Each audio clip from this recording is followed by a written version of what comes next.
Para presentar la primera conferencia o la conferencia inaugural de este evento, invito al profesor Dr. Jorge Rato, académico secretario de la Academia Nacional de Educación, junto con nuestro disertante, al escenario.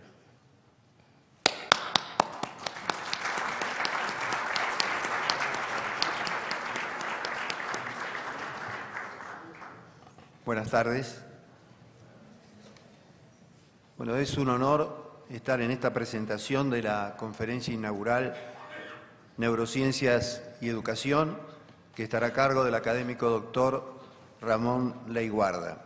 Quiero expresar mi agradecimiento personal a las autoridades de CORDIEP y transmitirles el afectuoso saludo de todos y cada uno de los miembros de la Academia Nacional de Educación, con los augurios de éxito para este 12º Encuentro Federal de Escuelas Públicas de Gestión Privada, con el lema La Mejora Escolar Continua, lema y encuentro que estamos iniciando. La preocupación y el esfuerzo de CORDIEP y particularmente de quienes integramos la Comisión Pedagógica es tratar de presentar en estos encuentros temas innovadores, no solo de información, sino que promuevan la reflexión y que posibiliten poner una mirada de enriquecimiento progresivo en el proyecto educativo de cada una de nuestras instituciones en este renovado esfuerzo por seguir prestigiando a la educación pública de gestión privada y sus principios básicos de libertad, de autonomía de gestión para la formación integral de nuestros alumnos. Por eso, una conferencia como la que escucharemos hoy, Neurociencias y Educación, en palabras del académico Leiguarda, se vuelve indispensable. Y es un acierto, entiendo, de CORDIEP haberla puesto como conferencia inaugural. Ciertamente, para quienes estamos vinculados con el quehacer educativo, diría yo que es apasionante, diría inquietante, escuchar hoy a Leiguarda y reflexionar sobre cómo se va modelando el cerebro, cómo se activan las redes neuronales, los circuitos cerebrales, frente a determinadas situaciones cotidianas prácticas, pero también frente a situaciones emocionales en los distintos ámbitos en que nos encontremos, ya sea en la niñez, en la juventud o en la vida adulta.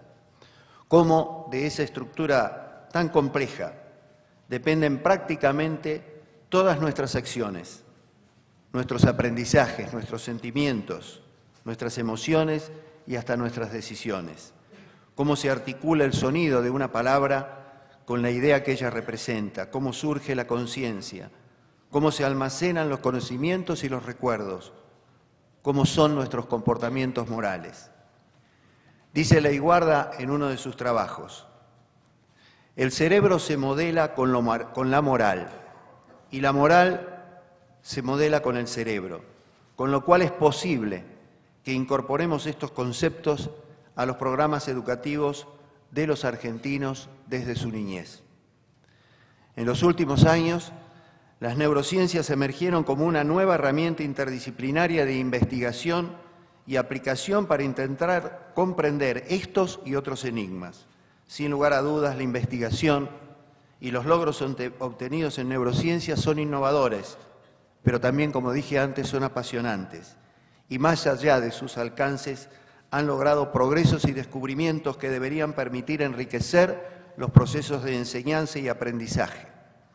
Es posible que las investigaciones, las aplicaciones y los avances que se están logrando en las neurociencias nos hagan redefinir las propuestas pedagógicas para nuestros alumnos, ya sea en matemática, en ciencias, en lengua, en las artes, y por consiguiente desarrollar mejor aquellas capacidades que nuestros alumnos necesitarán en el futuro: resolver, articular, inferir, relacionar, analizar, sintetizar. Es por eso, por tratarse de una disciplina tan importante ligada a preguntas e interrogantes vitales en materia educativa, que es fundamental que su trabajo y sus logros no queden atrapados en el laboratorio, sino que sean conocidos y compartidos por todos y cada uno de nosotros, especialmente aquellos que estamos vinculados con la educación. El doctor Ramón Leiguarda es una autoridad en el tema, uno de los neurólogos más destacados de la Argentina, con graduaciones y trabajos en Estados Unidos y en Inglaterra. Es miembro de la Academia Nacional de Educación, de la Academia Nacional de Medicina y maestro de medicina en nuestro país. Es miembro de la Asociación Americana de Neurología y de la Academia Americana de Neurología, entre otras instituciones.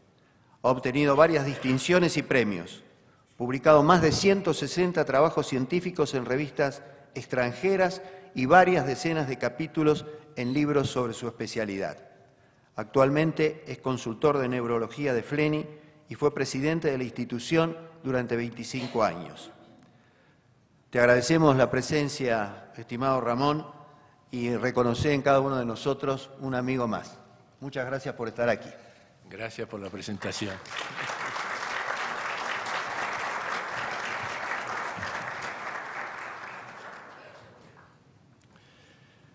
En los últimos 20 años ha habido un creciente interés en aplicar los nuevos conocimientos de neurociencias al campo educacional, incluyendo el aprendizaje, el lenguaje, las matemáticas. Una investigación reciente demostró que el 90% de los maestros consideran que conocer cómo funciona el cerebro es relevante para planificar los programas educacionales de forma tal de guiarlos en cómo enseñar en oposición a qué enseñar. Sin embargo, el desarrollo de nuevas prácticas en educación conlleva no solo aspectos positivos, sino también algunos que son contraproducentes o negativos. Los aspectos positivos sin duda están relacionados con las investigaciones en neurociencia cognitiva que tengan aplicaciones claras en la actividad educacional, como veremos. Los aspectos contraproducentes surgen cuando se desarrollan innovaciones en clase sin que las ideas que las subyacen hayan sido evaluadas empíricamente y cuando las teorías cognitivas son interpretadas en forma incorrecta, generalmente con los consecuentes errores en su aplicación y la aparición de los llamados neuromitos. Un ejemplo de esto último es la teoría de la ruta dual en el aprendizaje de la lectura. Originalmente consideradas ambas de igual efectividad, se ha demostrado que la ruta de conversión letra a sonido, es decir, fónica, es un método mucho más efectivo que el reconocimiento visual directo, es decir, la lectura de la palabra completa. El objetivo de esta presentación es contribuir a que se comprenda cómo los desarrollos en neurociencia pueden ayudar a una mejor educación y, quizás más importante aún, estimular a los maestros a que se interesen y reconozcan que vale la pena prestarle atención a esta nueva disciplina llamada neuroeducación. La neuroeducación o neurociencia educacional es una disciplina en nacimiento que integra los campos de la neurociencia, biología, psicología, ciencia cognitiva y educación para mejorar la comprensión de cómo aprendemos y cómo esta información puede ser usada para crear métodos de educación más efectivos, currículos y políticas educacionales y mejores. Es decir, la neuroeducación no es simplemente la combinación de conocimientos provenientes de distintas disciplinas, sino la emergencia de un campo conceptual nuevo que va más allá de sus componentes originales. Les haré una muy breve reseña de lo que es el cerebro o cómo puede funcionar para que se puedan entender algunos conceptos mejor. La corteza cerebral tiene una organización específica, como ustedes pueden ver acá, todas esas son distintas regiones con distintas funciones, que comienza durante el desarrollo embrionario y es modulada y modificada por la experiencia. Abarca 2/3 de la masa neuronal de nuestro cerebro y contiene aproximadamente 100.000 millones de neuronas, cada una de las cuales recibe alrededor de 5.000 conexiones que provienen de otras neuronas. Esto da un total de 1000 billones de puntos de contacto entre los cuales la información puede ser transmitida. Mientras que el conocimiento especializado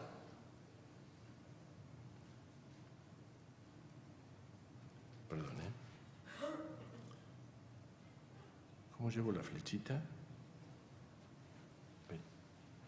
Mientras que el conocimiento especializado ¿con esto no? Sí. Está almacenado en la parte posterior del cerebro, particularmente en los lóbulos parietales y temporales.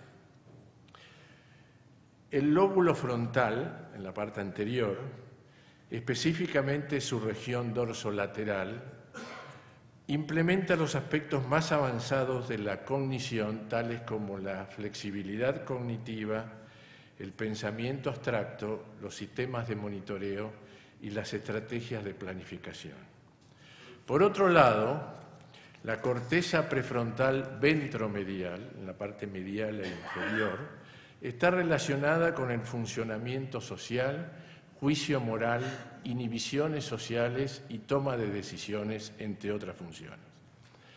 Por otro lado, el sistema límbico, como ustedes pueden ver en negro, arriba a la derecha, es un circuito neural que compromete varias estructuras cerebrales interconectadas a través de diversas vías neurales. La información emocional es procesada en la corteza frontal inferior y en las amígdalas, que son los que desencadenan las emociones, las cuales se ejecutan a través de otras estructuras del tronco cerebral y demás, que activan las respuestas viscerales, endócrinas y somatomotoras. Estas sensaciones viscerales pasan a la corteza nuevamente y a una región muy importante, que es el cíngulo que está adelante, y se transforman en sentimientos subjetivos y autoconscientes. La arquitectura del cerebro, como ustedes pueden ver, es extremadamente compleja, que consiste en una amplia variedad de redes o circuitos que operan como módulos funcionales y son selectivamente comprometidos por demandas internas y externas. Estos circuitos están organizados en forma descentralizada, paralela, de forma tal que una gran cantidad de información es procesada simultáneamente en un esfuerzo para producir comportamientos adaptativos. El concepto de plasticidad cerebral es funcional, es fundamental en relación a la influencia de la investigación neurocientífica en la educación. De acuerdo a Minsky, la principal actividad del cerebro es su capacidad de modificarse. Las redes neurales cambian, se reorganizan en respuesta a estímulos somatosensoriales y también en respuesta a estímulos internos, pensamiento, imaginación, etc. El cerebro tiene en este sentido una vasta reserva que espera ser explotada por programas educacionales adecuados. Lo más importante, sin duda, es la plasticidad funcional, que es la habilidad del cerebro de adaptar su comportamiento como consecuencia de experiencias externas e internas. La experiencia determina qué conexiones cerebrales son fortalecidas y cuáles son eliminadas. Es decir, plasticidad se refiere al crecimiento, caída y fortalecimiento de tales conexiones, las cuales, a través de la sinapsis, la llamada sinaptogénesis, se extienden para formar y desarrollar una red neuronal. Se ha demostrado que las experiencias educacionales pueden influenciar la anatomía funcional cerebral de los niños bajo entrenamiento. En relación al crecimiento celular o neurogénesis, es decir, el crecimiento de nuevas células cerebrales, que antes se pensaba que no existía, ahora sabemos que existe a partir de células madre que hay en el cerebro, estas suceden en regiones particulares del cerebro, en las regiones olfatorias y en el hipocampo, que tiene que ver con la memoria, y están perfectamente demostradas en los primates, hasta ahora en los primates no humanos. Un concepto relacionado con la plasticidad cerebral es el de periodos sensibles. Diferentes estudios indican la existencia de múltiples períodos sensibles en los sistemas cognitivos. Los períodos sensibles son aquellas épocas durante el desarrollo cerebral en los cuales sería más fácil modificar a través del entrenamiento y el aprendizaje las redes neurales. Algunos aspectos sobre fisiología de la educación. Se ha demostrado, y esto siempre lo remarca el profesor Albino, se ha demostrado que las intervenciones nutricionales mejoran los resultados educacionales. Por ejemplo, la administración de glucosa, de azúcar, antes del entrenamiento favorece el aprendizaje. La dieta debe ser equilibrada. El exceso de grasa es perjudicial para el aprendizaje. La provisión de un desayuno escolar adecuado en suplemento vitamínico mejora la asistencia y el desempeño escolar, particularmente en aritmética. No me pregunten por qué, porque lo desconocemos.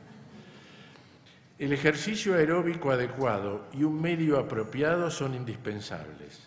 Los niños adoptados muestran una recuperación gradual de las funciones cognitivas.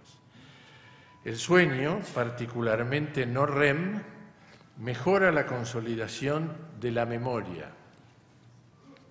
Una breve siesta facilita el aprendizaje, por eso en el norte la hacen, son muy sabios. Facilita el aprendizaje en niños en edad preescolar y reactiva la memoria. La memoria se reactiva, la memoria se consolida durante el sueño. El sueño mejora la memoria declarativa. En ese esquema, el sueño tiene 4 estadios. El estadio más profundo, en la etapa 4, es donde realmente se consolida la memoria. Y existen esencialmente 2 fases, un sueño que se llama no REM y el otro sueño REM, en el cual realmente soñamos, que se presenta sobre todo al final de la noche, y el sueño REM facilita la memoria emocional sobre todo. El sueño no REM, la memoria declarativa, y el sueño REM, la memoria emocional. Es importante dormir bien y la siesta lo ayuda. Principios del aprendizaje, implicancias de la enseñanza. Desde el punto de vista de la neurociencia, el aprendizaje puede ser definido como el proceso de formación y desarrollo de los circuitos neurales en respuesta a los estímulos recibidos del medio, y la educación como el proceso de control y suplemento de los estímulos necesarios para configurar los circuitos neurales. La sinaptogénesis, como vimos, experiencia dependiente, favorece la plasticidad durante la vida respecto a nuevos aprendizajes y refleja el tipo de mecanismos subyacentes que pueden ser más interesantes para la educación. Es decir, la neurociencia cognitiva busca entender el proceso que subyace el aprendizaje y delinear los factores causales que puedan determinar las diferencias individuales. Las evidencias de la neurociencia no son solo científicamente interesantes. Eventualmente proveerán también bases comprobadas para la educación, en la cual los mecanismos del aprendizaje podrán ser adecuadamente entendidos. Estas evidencias estarán en un nuevo y complementario nivel de análisis, el nivel biológico, el cual no reemplaza los análisis social, emocional y cultural del aprendizaje, sino que provee herramientas de investigación para estos análisis complementarios, los cuales enriquecerán la totalidad del campo educacional. La neurociencia nos permite entender estos procesos de cambio que son extremadamente útiles para la educación. ¿Cuáles son las estructuras neurales comprometidas en el aprendizaje? En realidad son múltiples. Un ejemplo para que ustedes tengan idea de correlación, estructura y función con implicancias educacionales. Las palabras de acción, tales como comer, patear, cuando son oídas, activan en resonancia magnética funcional la región temporoparietal implicada, que está en esta zona, en la comprensión del lenguaje, como así también las áreas motoras responsables de mover la boca o de mover la pierna. Es decir, las estructuras neurales comprometidas en una acción también contribuyen con nuestra comprensión conceptual de qué significa comer y patear. La mayoría de las experiencias ambientales son multisensoriales. Por lo tanto, las conexiones entre diversas estructuras cerebrales también son múltiples. Como el aprendizaje entonces se codifica en amplias redes neurales, a través de experiencias previas, estas redes pueden ser activadas aun cuando un aspecto particular de una información sensorial en una experiencia determinada está ausente. Esto es la habilidad del cerebro de responder a las llamadas dependencias abstractas. En una constelación particular de estímulos sensoriales, por ejemplo la tos durante un discurso que oscurece una palabra, el cerebro rellena esa palabra. El desarrollo de las dependencias abstractas es un mecanismo poderosísimo de aprendizaje. Aquello que es común a la exposición de una constelación particular de estímulos en ocasiones múltiples se codifica más intensamente en el cerebro que cuando estos difieren. Es decir, las conexiones cerebrales son más extensas y firmes. Este mecanismo neural subyace el conocimiento conceptual y es común al aprendizaje de todo tipo, ya sea perceptual, emocional, físico, etc., ya que permite que el individuo extraiga los principios o reglas que subyacen a un determinado caudal de conocimiento. Este, sin duda, es uno de los objetivos de la educación y la neurociencia tiene métodos que ofrecer al respecto.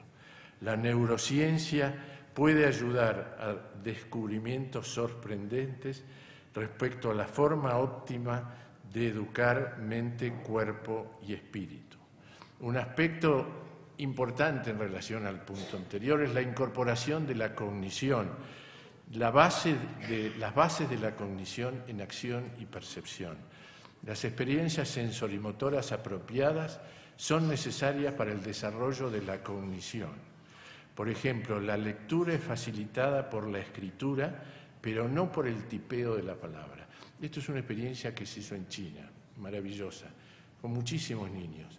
Algunos aprendían a escribir a mano y otros aprendían a escribir tipeando. Los que aprendieron a escribir a mano leían muchísimo mejor de los que aprendieron a escribir tipeando en la pantalla. El desarrollo de la lectura. La exposición al aprendizaje de palabras impresas activa progresivamente el área para la forma visual de la palabra que está en esta región del cerebro, en la corteza visual, además de las estructuras implicadas en lenguaje. La intensidad de la activación en esta área para la forma visual de la palabra es el mejor correlato neural de la capacidad para leer.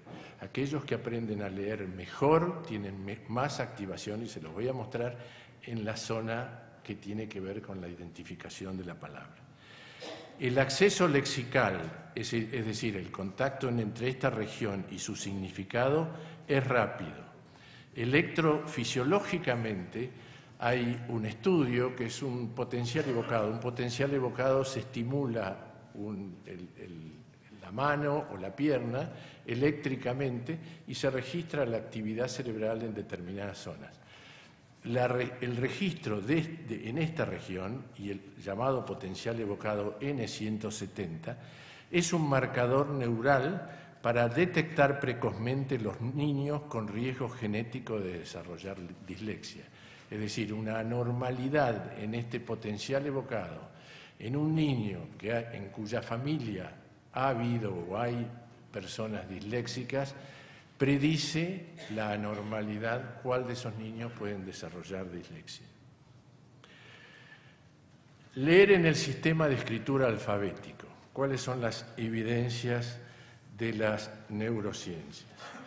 Una lectura adecuada requiere del desarrollo y de la coordinación de diversos procesos, incluyendo el conocimiento de palabras familiares, de codificar nuevas palabras, y aprender el significado de nuevas palabras, de la entonación, de los movimientos oculares eficientes, comprensión del texto, etc. Para entender un texto, obviamente, es necesario asociar símbolos, sonido y significado.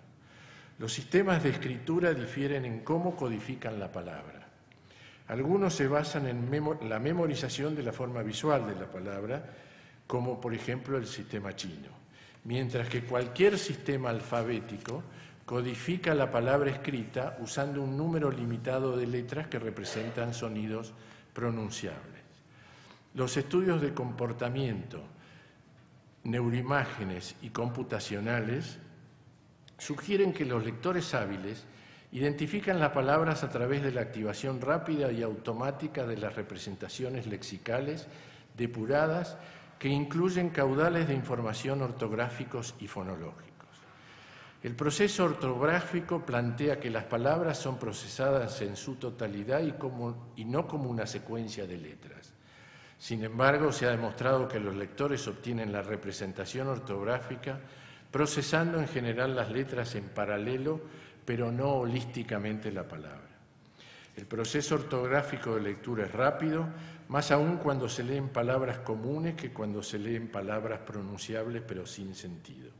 Y activa, como les decía, la región occipitotemporal izquierda en la parte posterior e inferior del cerebro, que es el área para la forma visual de la palabra. Los lectores hábiles también utilizan procesos fonológicos basados en el habla para identificar palabras. Diversos estudios han identificado códigos fonológicos rápidos, automáticos, cuando se lee un texto en silencio en busca de significado y cuando el material a leer se presenta solo en fracción de segundos. Los estudios de movimientos oculares han demostrado que cuando los ojos están completando la fijación de la palabra previa, la atención se dirige hacia adelante para procesar información de la palabra siguiente, en forma parafoveal, es decir, no en el centro de la visión, sino alrededor del centro de la visión, y en forma inconsciente. Los lectores usan esta información fonológica parafoveal para facilitar el reconocimiento inicial de palabras, la cual es considerada prelexical y facilita la fluencia y velocidad de la lectura. La actividad fonológica se localiza electrofisiológicamente en la región frontal inferior izquierda, en el área de Broca, que es el área de la expresión de la palabra. Se han propuesto dos modelos en relación al reconocimiento de las palabras. Entender cómo estos modelos se aplican a la red de lectura cerebral proveen las bases para una discusión de cómo se desarrolla la lectura en el cerebro y cuáles deben ser las instrucciones iniciales para la misma. El modelo de las dos rutas plantea un acceso directo que es rápido y usa la forma ortográfica para acceder directamente al significado y un acceso fonológicamente mediado que usa la forma ortográfica para computar un código fonológico y luego utilizarlo para acceder al significado. Es una ruta indirecta y algo más lenta que la anterior. El modelo triangular, por otro lado, conexionista, como pueden ver, plantea que los lectores hábiles perciben la información visual disponible en una palabra impresa y procesan las letras, sonidos y significados para acceder a una palabra específica en sus léxicos. Hay una vía directa ortográfica semántica y una vía indirecta ortográfica fonológica semántica. Las propiedades lexicales de las palabras, tales como regularidad y frecuencia, determinarían cuáles de las rutas es la de reconocimiento más preciso. La diferencia con el modelo anterior es que este no asume que el proceso fonológico es lento. De hecho, hay datos que demuestran que también es rápido. Por otro lado, la identificación de un ítem lexical resulta de la activación cooperativa en paralelo de la información proveniente de todo lo procesado. La red cerebral para el reconocimiento de las palabras está actualmente bien definida y está compuesto por un circuito anterior centrado en la parte anterior, el círculo celeste anterior, en el área de la expresión de la palabra, la llamada área de Broca, un circuito posterior y dorsal que incluye la corteza temporoparietal y un circuito ventral en la región occipito-temporal posterior y anterior temporal. El conocimiento adecuado de la palabra incluye la interacción cooperativa de procesadores ortográficos, fonológicos y semánticos. Por lo tanto, y de acuerdo al modelo triangular, la vía ortográfica semántica activa el circuito posterior ventral, la vía ortográfica fonológica el circuito posterior dorsal, mientras que la vía fonológica semántica produciría una activación de la corteza frontal inferior o de Broca. La vía posterior ventral constituiría el acceso directo para el reconocimiento visual de la palabra, mientras que la vía dorsal anterior sería el acceso indirecto que computa la fonología además del significado.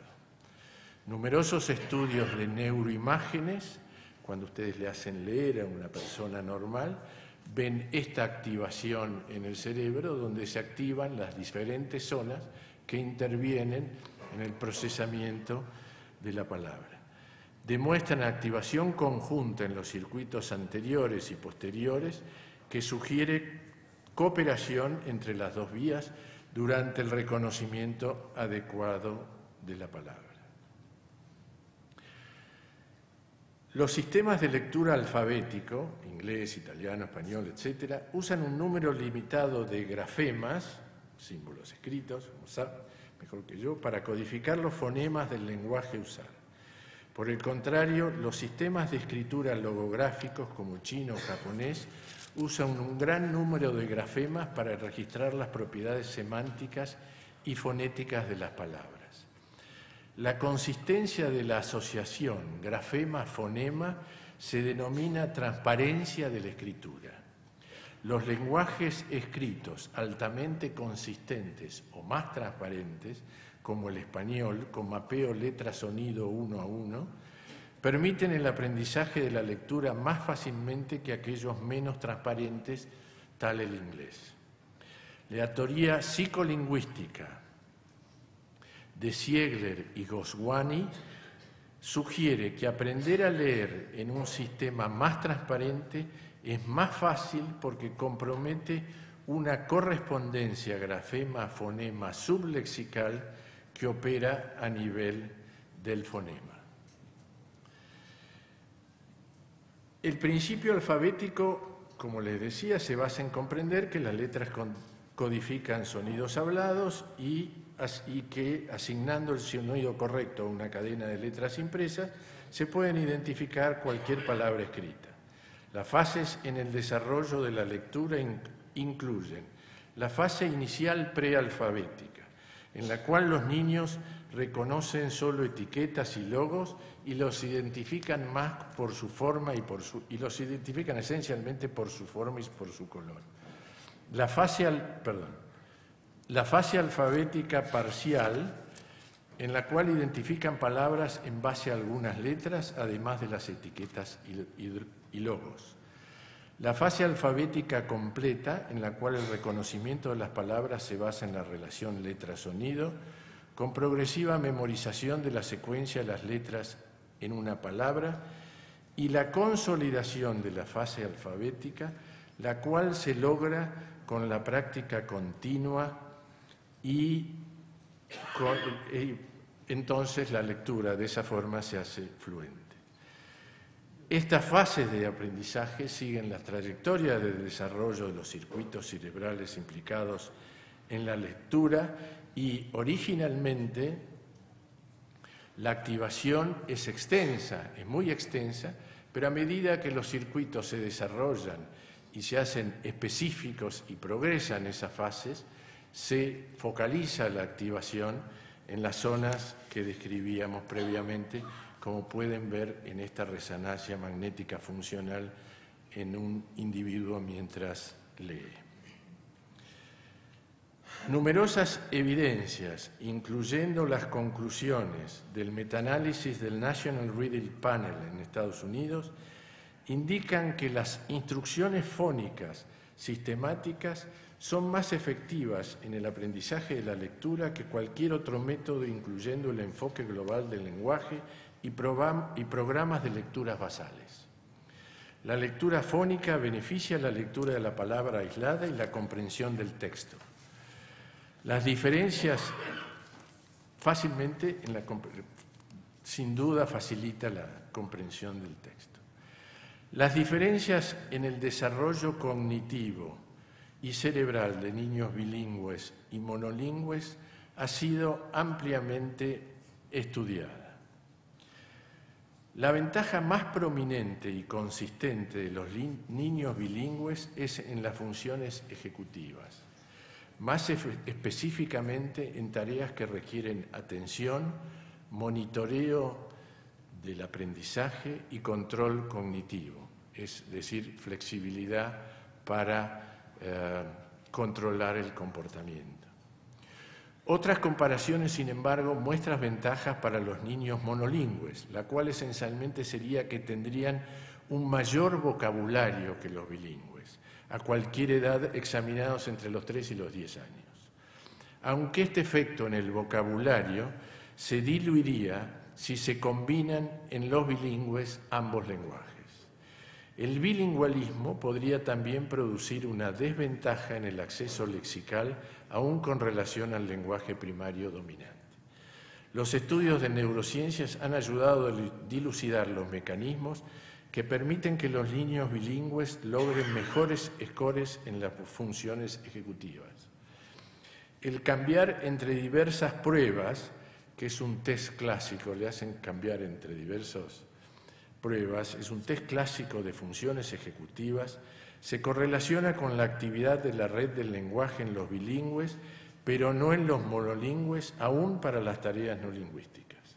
Por otro lado, en pruebas conflictivas que implican monitoreo del aprendizaje o del comportamiento y control cognitivo, los niños bilingües activan estructuras más allá de las específicas para el lenguaje que no se activan en los monolingües. Por ejemplo, los bilingües tienen mayor densidad en la sustancia blanca en una estructura que se llama el cíngulo anterior, que es una estructura muy importante, ya la veremos también, está en la parte media y anterior del cerebro, indicando que la reorganización de la red atencional producida por el lenguaje en los bilingües tiene también sus consecuencias anatómicas. Las diferencias entre monolingües y bilingües también pueden ser de larga duración. Se ha demostrado que el bilingüalismo, estudiemos todos varios idiomas, se asocia con un retraso en los síntomas de deterioro cognitivo en las personas mayores o en la ancianidad, las cuales tendrían lo que nosotros llamamos una mayor reserva cognitiva ante una posible agresión cerebral, que estaría relacionada con la mayor integridad de la sustancia blanca, que es la que soporta, digamos, todas las neuronas en la sustancia gris.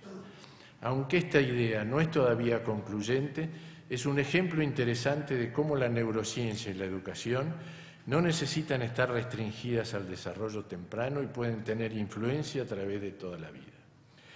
El control cognitivo durante la infancia es un buen predictor de la competencia escolar. Como les decía, el control cognitivo es la habilidad para guiar el comportamiento y controlar los impulsos, es decir, guiar el comportamiento en forma flexible. Conflictos, resolver conflictos y monitoreo de los resultados. También sería el control cognitivo un buen predictor del desempeño académico de los estudiantes en medicina. Permite la autorregulación del aprendizaje. Se estudia a través de distintas pruebas. Una es muy simple, que se llama Go, No, Go. Cuando ustedes golpean una vez, el sujeto que están evaluando tiene que golpear 2 y cuando ustedes golpean 2 veces tiene que golpear 1, con lo cual tiene que inhibir las respuestas en muchos de los momentos de la prueba. La lectura, así como las matemáticas y la música y otras habilidades cognitivas enseñadas en la escuela, presentan una paradoja para las neurociencias, simplemente porque no ha transcurrido un tiempo suficiente para permitir la evolución de circuitos neurales específicos para estos aspectos culturales. En el nacimiento, nuestro cerebro es probablemente idéntico a aquel de nuestros antepasados y literatos hace 5.300 años, cuando los primeros registros de la escritura fueron hechos. Una posible solución a este enigma es la hipótesis del reciclado neuronal, que plantea que las adquisiciones culturales nuevas, tales como la música, la lectura, las matemáticas, son sólo posibles cuando se establecen en una arquitectura neural preexistente desarrollada para funciones más básicas. Brevemente sobre la dislexia.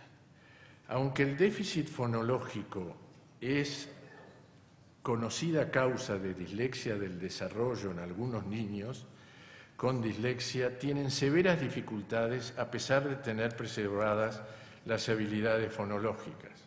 En particular, hay niños disléxicos que tienen habilidades fonológicas satisfactorias, pero muestran limitaciones en el número de elementos visuales que pueden procesar simultáneamente. Estos niños exhiben un trastorno en el lapso de atención visual. La dislexia del desarrollo en los lenguajes opacos como el francés o el inglés típicamente resulta en una pobre exactitud de la lectura, así como lentitud de la misma, mientras que la lentitud en la lectura es el signo fundamental de las ortografías transparentes. Asimismo, existen disociaciones dentro de la lectura de las palabras y pseudopalabras, ya sea basada en la exactitud o en la latencia. Estas disociaciones han sido descritas también en niños con dislexia en español. Asimismo, uno de los aspectos que puede interferir en la lectura es la incapacidad de separar las palabras en letras. Por lo tanto, la simple intervención de aumentar el espacio entre las letras mejora la lectura en ciertos niños disléxicos.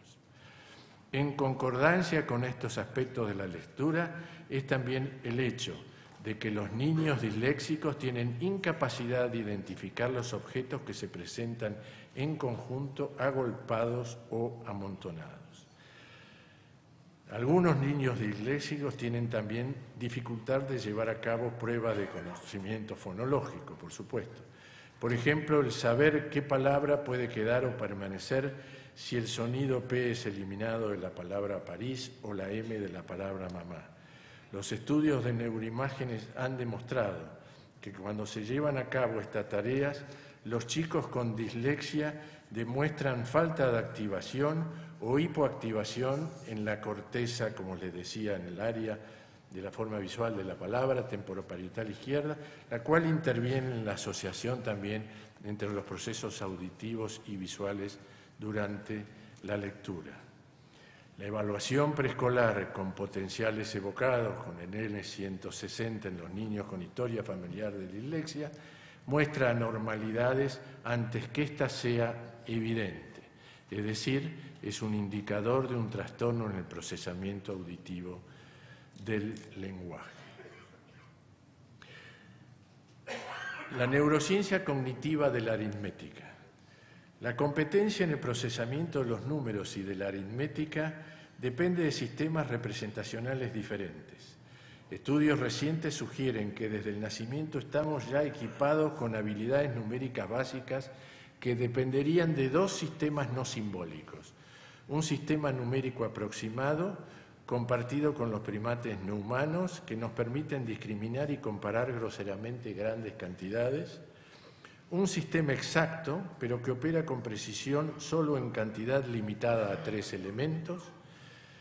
Por otro lado, el sistema numérico simbólico, que es específico de los seres humanos, está comprometido en el dominio de la aritmética y la cuantificación precisa de grandes números. Es probable que el sistema numérico simbólico, incluyendo el nombre de los números, provenga principalmente del sistema numérico aproximado. Las habilidades espaciales son importantes para el éxito en los campos de las ciencias, matemáticas y tecnología e ingeniería. Einstein repetía siempre que pensaba espacialmente. El desarrollo temprano de las habilidades espaciales está influenciado por la experiencia con juegos, bloques, rompecabezas, etc., y por las palabras y gestos evocados por los adultos, por los maestros entre ellos. El cerebro posee circuitos neurales dedicados al procesamiento de los números y el cálculo. Esta capacidad depende de una red integrada por regiones parietales, frontales y otra vez esa región en el cíngulo. El lóbulo parietal es el más importante porque es activado bilateralmente y sistemáticamente en todo proceso de cálculo. Tiene un papel específico en la representación de los números, como por ejemplo la comparación numérica y la magnitud numérica. Por otro lado, sumas exactas, como por ejemplo 4 más 5, 9, activan, a diferencia de las sumas aproximadas, 4 más 5, 8, la región frontal inferior izquierda, más comprometida con el lenguaje que la región parietal.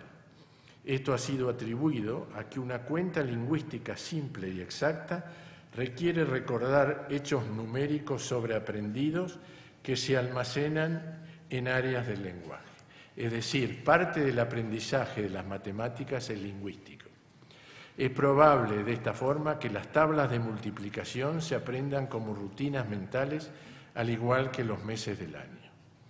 Por último, en la región parietotemporal izquierda están las representaciones específicas para los números simbólicos y la aritmética exacta, cálculos exactos más que aproximados. En el lóbulo parietal también están representadas muchas otras funciones, tales como la aprehensión manual, señalar con los dedos, los movimientos oculares, la orientación de la atención, así como otras dimensiones físicas hasta saber tamaño, peso, localización y luminosidad. Estos hallazgos pueden interpretarse como indicativos de un sistema dedicado a numerosidad, como a otros sistemas comprometidos en magnitudes específicas, o alternativamente a un sistema general dedicado a la magnitud del tiempo-espacio y a la numerosidad. La numerosidad, la relación entre los números y el nombre de los dedos en la región parietal es muy significativa. Se ha demostrado que la habilidad de un niño de 6 años para identificar sus dedos cuando un examinador los toca es el mejor predictor de sus futuras habilidades matemáticas. Es un mucho mejor predictor de las futuras habilidades matemáticas que los test estandarizados de desarrollo. Diversos métodos de investigación basados en capacidades matemáticas simples, tales como conteo verbal, cálculos simples, jugar con magnitudes numéricas, son utilizados para detectar habilidades matemáticas precoces, las cuales tienen valor predictivo y pueden conducir a programas de soporte eficaces en el jardín de infantes. La discalculia del desarrollo se observa alrededor de un 5 a 6% de los niños. Puede asociarse con trastornos en el deletreo y la dislexia. La discalculia en el desarrollo probablemente se deba a un trastorno en el sistema central para la representación de la magnitud o numerosidad o a una manipulación visoespacial insuficiente.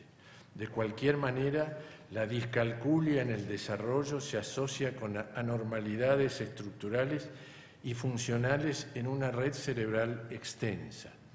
En el cerebro de la izquierda, un niño que lee normalmente, y el cerebro de la derecha, un chico con, que hace cálculos normalmente, y en el cerebro de la derecha, un niño con discalculia. Como ustedes ven, hay una mucho menor activación del cerebro en el cerebro del niño con discalculia.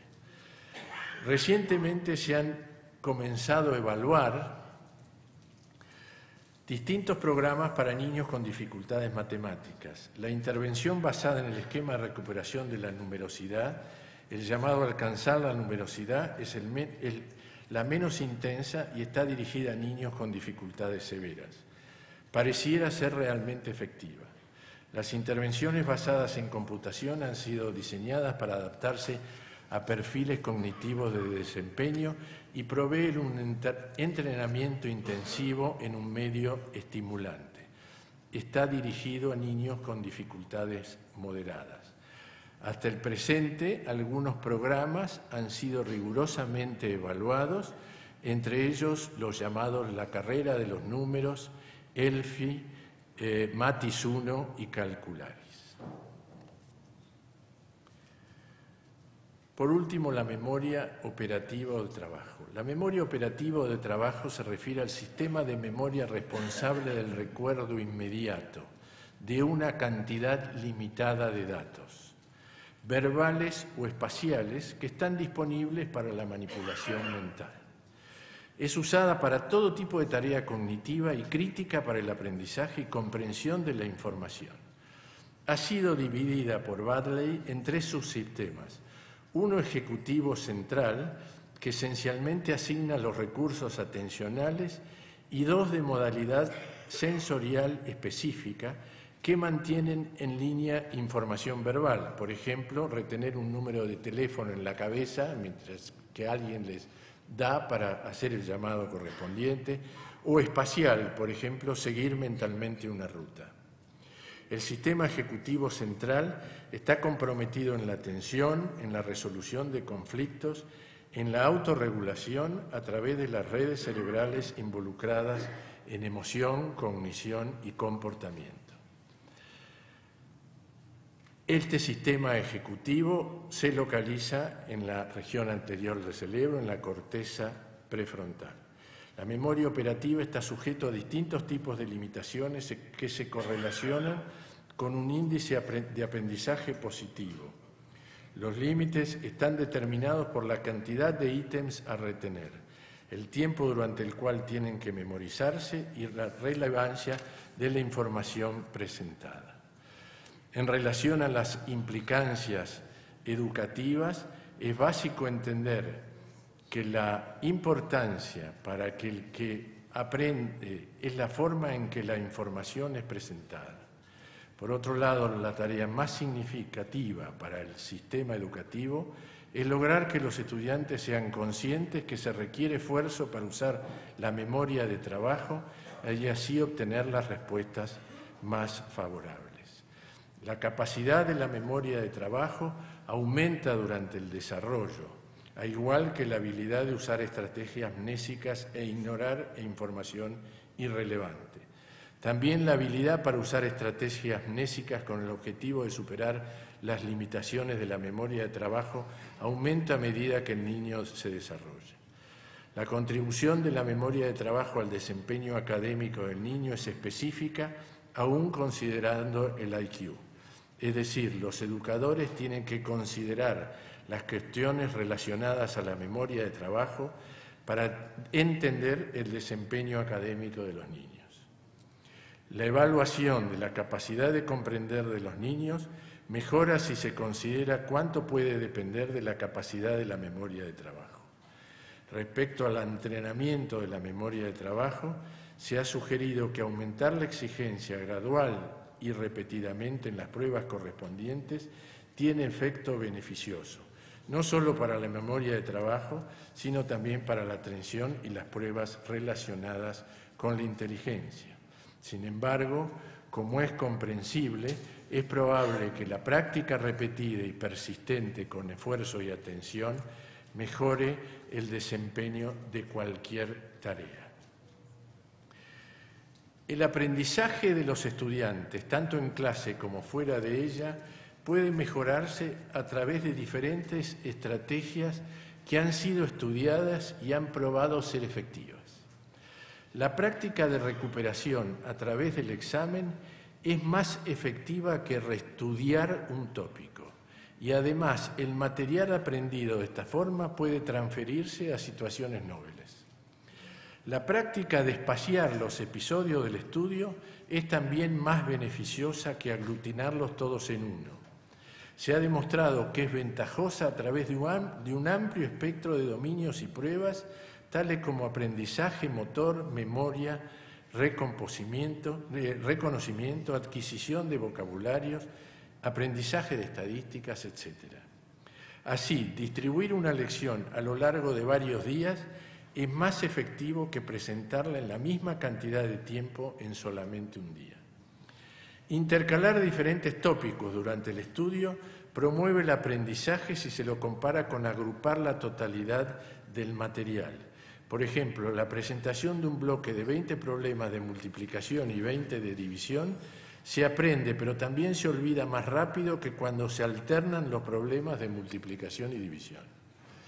El modelo primario de metacognición propone que el estudiante en general evalúe el aprendizaje y use esta evaluación para regular las estrategias del estudio. En realidad, una de las funciones del educador es enseñarles a los estudiantes a evaluar adecuadamente el estado de sus propios conocimientos. Educar la autorregulación. La educación de la autorregulación es persistente, dura a través de los años, más de 30 años en estudios realizados en Estados Unidos.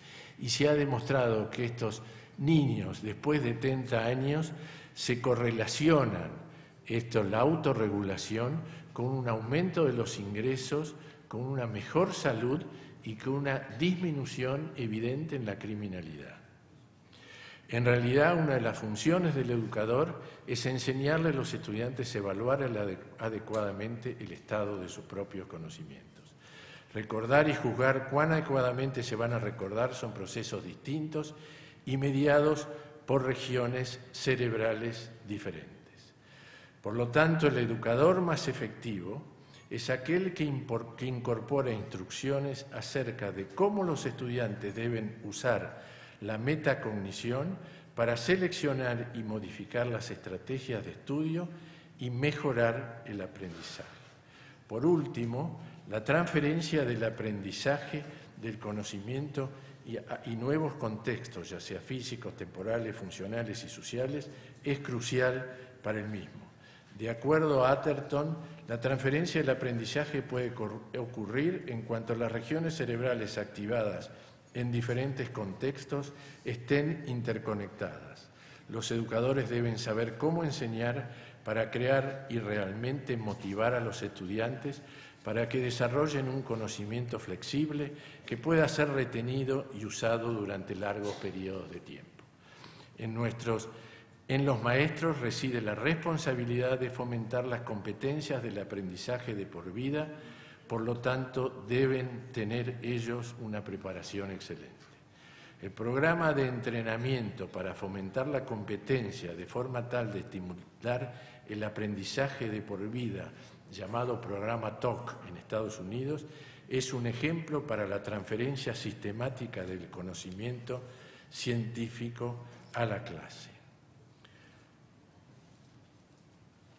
El cerebro social es una extensa red cerebral que está involucrada en reconocer los estados mentales, se llama el sistema mentalizing, los estados mentales de otras personas. Es a través del cerebro social que nosotros reconocemos las emociones, los objetivos, los pensamientos de estas personas. El cerebro social tiene mucho que ver con lo que ven a la izquierda, que es el sistema en espejo, que son unas neuronas que se activan no solo cuando uno desarrolla una acción, sino cuando se activan también cuando uno observa la misma acción llevada a cabo por otra persona. Nuestras tendencias sociales naturales podrían ser influenciadas para mejorar el aprendizaje. Y es probable que enseñarle a los adolescentes acerca de nuestro cerebro social tenga realmente en sí su recompensa. La integración de la neurociencia educacional e investigación basada en el aula es fundamental. Primero tenemos que identificar una determinada necesidad educativa, después desarrollar una propuesta de investigación, esto lo tenemos que hacer todos, después llevar esa propuesta al aula y por último comunicarla y evaluar realmente su efectividad. ¿Cuáles son las predicciones futuras cercanas y alejadas respecto a la neurociencia educacional? Las predicciones futuras cercanas es comprender cómo actúa un método educacional y cómo puede mejorarse. Optimizar el aprendizaje a través de técnicas emergentes. Influenciar el aprendizaje a través de factores generales. Y las alejadas serían, cuanto mejor sean los educadores, mayor diferencia se observará entre los estudiantes. No van a ser todos iguales, algunos van a ser mejor que otros. La enseñanza óptima requerirá del genotipo del estudiante. Se ha demostrado, se ha hallado que determinados genotipos se correlacionan con el mejor funcionamiento de algunas sustancias que intervienen en la transmisión cerebral, y eso mejora, y esos niños tienen una mejor función ejecutiva y una mejor memoria de trabajo. Las intervenciones en la enseñanza pueden tener efectos secundarios, por supuesto, hay que considerarlos. No todos los niños pueden ser motivados, y las distintas habilidades de los niños pueden no ser manipulables como los maestros suponemos que pueden ser.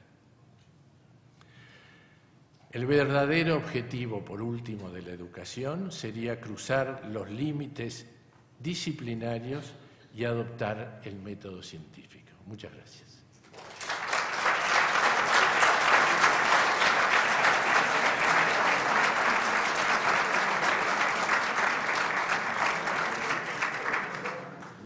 Tengo aquí a mi lado, tengo aquí a mi lado al arzobispo de la ciudad de Salta, Monseñor Mario Carnielo. Exactamente. Un aplauso, por favor.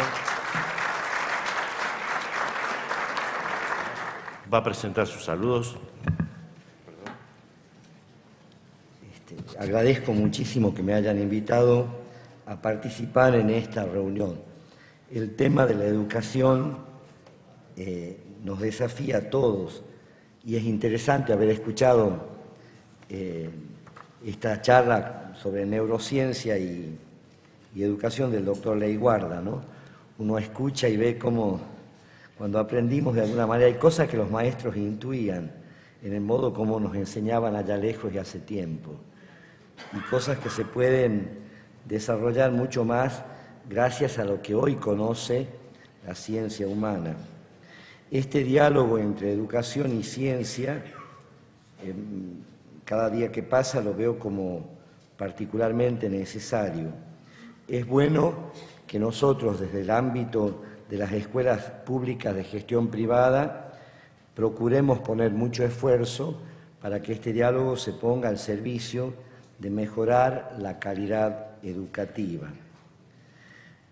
Una sola cosa quería destacar. Al final, cuando usted decía que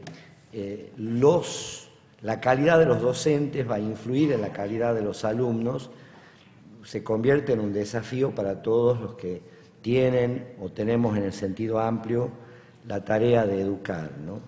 El que ha recibido de alguna forma la vocación docente sabe que carga en su corazón y en su responsabilidad la calidad de mucha gente.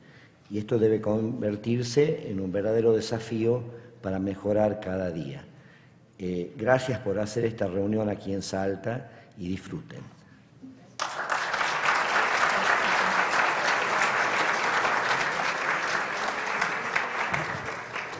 Agradecemos muy especialmente al señor arzobispo que, a pesar de que está en plena tarea con todas las fiestas y la novena de la Virgen, ha querido acompañarnos. Así que muchísimas gracias, señor arzobispo. Muy bien, agradecemos una vez más la charla del doctor Leiguarda y anunciamos que la presentación que él ha hecho va a estar en la página de Cordiep disponible para que todos la puedan utilizar.